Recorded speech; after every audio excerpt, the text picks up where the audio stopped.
আপনার একটা wifi router রয়েছে, এই ওয়াইফাই রাউটারে কতজন কে কোথায় কিভাবে দেখতেছে এবং যারা দেখতেছে যাদেরকে আপনি চেনেন না তাদেরকে কিভাবে ব্ল্যাক লিস্টে রাখবেন।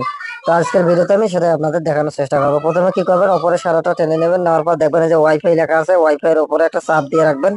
চাপ দিয়ে রাখার পর দেখবেন যে এখানে যে ডিটেলস লেখা আছে, সেই ডিটেলসে ক্লিক করবেন। ডিটেলসে ক্লিক করে দেওয়ার পরে দেখবেন এখানে সেটিংস অপশন আছে। এই রংপুর কমিটির ডান পাশে দেখেন সেটিংস, আপনার নামটা যে নামে আছে আপনার রাউটারটা সেই নামে আপনার শো করবে। আমার এখানে রংপুর কমিটি আছে, এখানে ডান পাশে সেটিংস আছে, সেটিংস অপশনে ক্লিক করবেন। সেটিংস অপশনে ক্লিক করার পর আপনারা দেখবেন যে সবার নিচে দেখেন এই যে ভিউ মোরের উপরে ম্যানেজ রাউটার, এই ম্যানেজ রাউটারে ক্লিক করবেন। ম্যানেজ রাউটারে ক্লিক করে দেওয়ার পর দেখেন এখানে আমার 4জন মানুষ কিন্তু দেখতেছে ইতিমধ্যে আমার এই ওয়াইফাই লাইন থেকে। এই 4জন মানুষের মধ্যে দেখেন এখানে আমার কিন্তু এই যে এটা কিন্তু কানেকশন আমার, এটা আমার, কিন্তু এই নিচেরটা কার আমি এটা জানি না।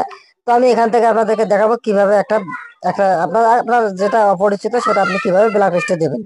সেক্ষেত্রে এখানে দেখেন এই যে ব্ল্যাক লিস্ট, এই ব্ল্যাক লিস্টের উপরে ক্লিক করলে কিন্তু আপনার যে পার্সনটা আপনার ওয়াইফাই চালাচ্ছে ওরা কিন্তু ব্ল্যাক লিস্টে চলে যাবে। এই যে হ্যাঁ, ইতিমধ্যে কিন্তু ব্ল্যাক লিস্টে চলে গেছে, এই যে দেখেন, এই দেখেন।